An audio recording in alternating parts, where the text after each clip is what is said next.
Whether you like it or not, lower temperatures are coming. So you need to pack differently than you do for a summer vacation. What do you need to keep warm? And most importantly, how do you pack it up? We'll show you how. Let's dive in.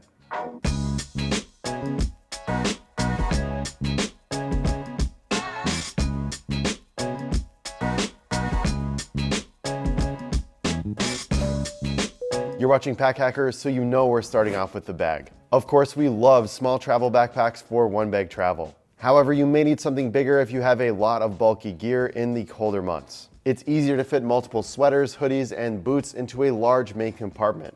A duffel bag can work better here because you have a lot more room for your bigger gear. While you could use an old gym bag, we recommend something that's a little bit more travel focused, like the Evergoods Transit Duffel I have next to me right here.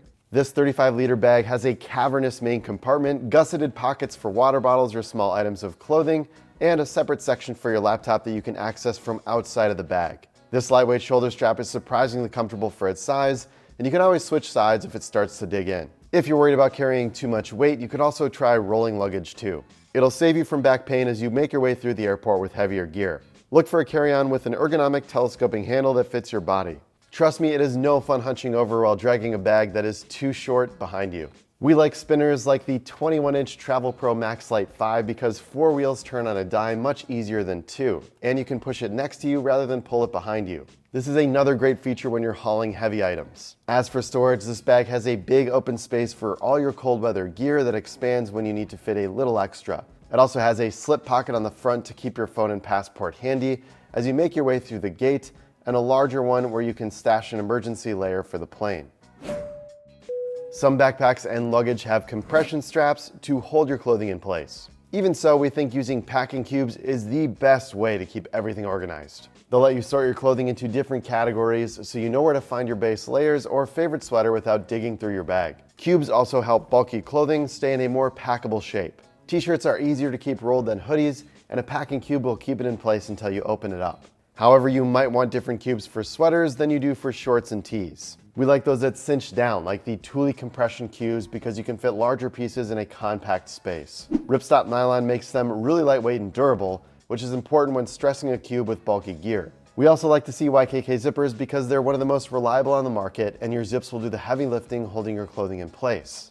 After all, a broken zipper makes these things pretty much useless. If you need to fit more gear inside, you may want to pick up cubes that are a little bit larger, like the Herschel Supply Co. Travel Organizers. Small, medium, and large come in one set, and it's easy to fit pants, sweatshirts, and other bulky gear in the large. The mesh top lets you see what's inside, and these smaller sizes also work well for toiletries and tech if you don't need to fill them with clothing. Keep in mind they are not water resistant though, so you want a separate 3-in-1 bag for your liquids. Another perk of cubes is that you can separate your dirty and clean clothing, which makes laundry a breeze when you get back from your trip. Speaking of getting home, I just got back from a 3-week trip in South America, and the last thing that I want to do is think about cooking. That's why it was great to see food arrive from Factor, this video's sponsor, right when I arrived home. Factor's meals are delivered fresh, never frozen, with high quality ingredients and great recipes. I was excited to dive into the sage and rosemary pork chop for a taste of fall without having to cook or meal prep. It helps me avoid ordering takeout, and I get delicious and nutritious food that's ready in minutes. I usually pop them in the microwave because it's super quick,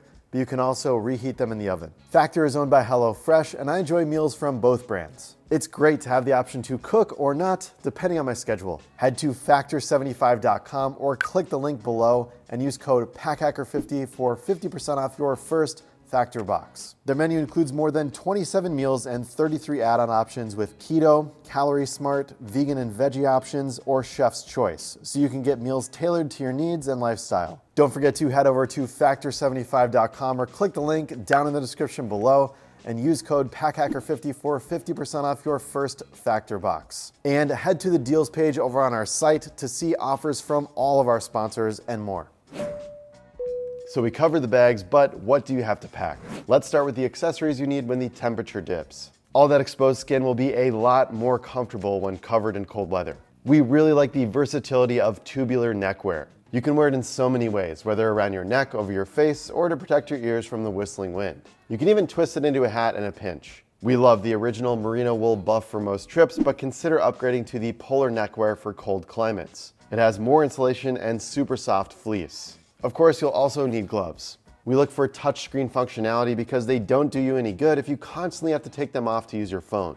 Look for options that are less bulky than ski gloves so you can still open and close your sling or day pack with them on. The Venta gloves from Arc'teryx check all the boxes. They're lightweight and have touchscreen compatible thumbs and forefingers. Gore-Tex keeps them windproof and repels light rain and snow, although they're not waterproof. And be sure to check the size guide for the right fit. To top it all off, you probably want a hat.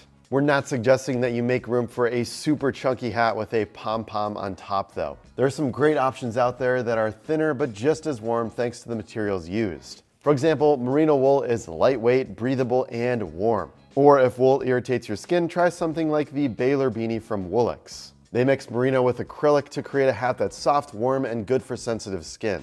Wool makes our staff writer Christine itch, but she hasn't had many issues with this hat for an entire season of use. Plus, the relaxed fit looks great on most people, and it's super stretchy to fit over larger heads. Remembering to stay hydrated is easier to do when it's warm outside. Like most people, I get thirstier when I'm hot. Even if you don't feel like it, hydration is just as essential in cold weather. Along with being good for your health, drinking enough water will help you recover from jet lag more quickly and keep illness at bay. But you're probably not as interested in bottles that keep your water cold in cold weather. Instead, look for those that keep your drink warm since they let you keep a steady drip of coffee or hot cocoa flowing all day. If you naturally have cold hands or will be hiking on snow-covered trails, you might bring along the Leica Kavarting. It will keep your coffee or tea hot for hours and doubles as a hand warmer. All you have to do is close the lid and shake it, and the insulated coffee mug uses heat exchange tech to transfer some of the warmth from your hot beverage to the outside of the bottle. It also works for cool liquids, though you probably won't need to worry about that on a cold trip. You could also opt for a traditional insulated mug. Definitely look for one with a leak-proof cap to prevent spills, but also look for one that prioritizes the sipping experience. One of our favorites is the Yeti Rambler bottle with the Hot Shot cap. You can drink from any side of the lid and seal it up with a simple twist. Since it's Yeti, your drink will stay warm for hours if you can go that long without finishing your coffee.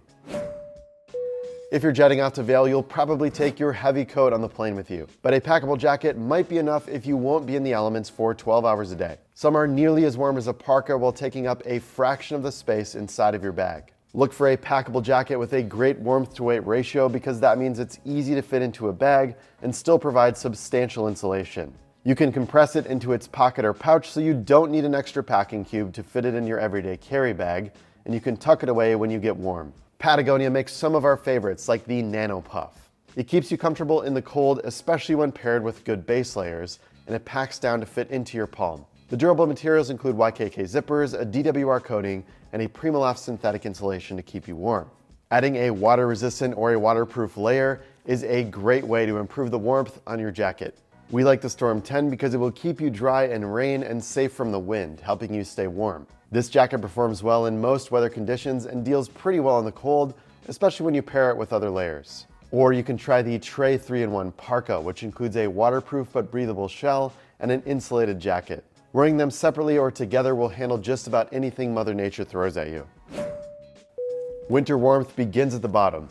Base layers are an excellent start to your warm weather wardrobe. They provide insulation while wicking away sweat when things heat up. Layers are a great part of your cold weather capsule wardrobe. Many tops work alone with additional pieces, giving you more flexibility to create different outfits. Since this layer sits against your skin, you want to look for breathable materials that trap heat and wick away moisture to keep you super comfortable as you explore. You can get layers in different materials, from nylon, polyester, and a polyester blend to more natural fabrics like merino wool. Each has pros and cons. Merino is naturally antimicrobial, which keeps odors more at bay. However, it can irritate some more sensitive skin types. On the other hand, synthetics aren't always as soft and can start smelling like body odor pretty quickly. It's also essential to have warm socks to slide into your travel shoes and boots. Cold feet can make you miserable, but you don't want sweaty dogs either. Instead, look for fabrics to keep you warm while wicking away moisture, just like tops and bottoms. If you want a good place to start, we recommend checking out brands like Smartwool and retailers like REI. The Co-op has a ton of options, and REI is even having a cold weather essentials sale now through October 23rd, so it's a great time to stock up for winter travel. You're not the only one that needs to stay warm in the cold. Temperature can affect the health of your tech gear too. You may know that high temperatures can cause your phone battery to overheat and automatically shut down your phone. However, cold weather can also drain your battery faster. That's a problem when you're trying to get great shots of snowy mountain peaks or holiday lights. You can keep it in your coat pocket or tucked into your sling as much as possible, but that isn't always warm enough for below freezing temperatures. To keep it from shutting down too quickly, avoid leaving it in a cold car or the thin front pocket of your sling, and bring a battery bank so you can top it up along the way. It'll also do better if you can stash it in an interior pocket or find a way to wrap it up. If you don't want to just slip it into a sock for warmth, there are a couple products out there that can help. They act as little blankets to keep your phone toasty until you need it. This one from Fuzi is called the Apollo 2 because it uses materials developed by NASA to extend your battery life up to 4 times longer in the cold. It has antimicrobial lining to prevent germs from growing on your phone and drop protection. Plus, it also works in warm weather by reflecting up to 90% of the sun's heat away from your phone, and it floats. It's not just clothing and tech that is impacted by the weather. The contents of your DOP kit can help you deal with issues that arise in the cold too. Toiletries like body lotion, lip balm, and sunscreen are just as essential in the winter as in warmer temps. Cold air is dry and can leach moisture from your skin, and you're likely washing your hands more in cold weather because that's when germs spread more. Plus, like we mentioned before, it's likely that you aren't hydrating enough because you don't have a lot of warmth to trigger your thirst. Look for a body lotion or cream that seals in moisture to prevent and heal dry, cracked skin. Applying it daily to damp hands traps moisture and keeps things silky and smooth. It's also good to put it on before bed since you'll go a lot longer without washing overnight. Lip balm is another cold weather essential. Your lips will get just as dry and chapped as your skin in the cold, so look for moisturizing balm. If you'll be hiking, skiing, or spending time outside, using one with SPF is important. The sun still hits your lips in the winter, even if it's harder to feel its warmth. That's why packing sunscreen is also important for cold weather trips. Most of your skin will be covered with heavy clothing, but what's not can still be susceptible to burns and sun damage, especially when the rays reflect from the snow. And that's what we're packing for our next cold weather trip. If you found this video helpful, make sure to like and subscribe for more travel tips. Thanks for keeping it here at Pack Hacker, your guide to smarter travel. See you in the next video.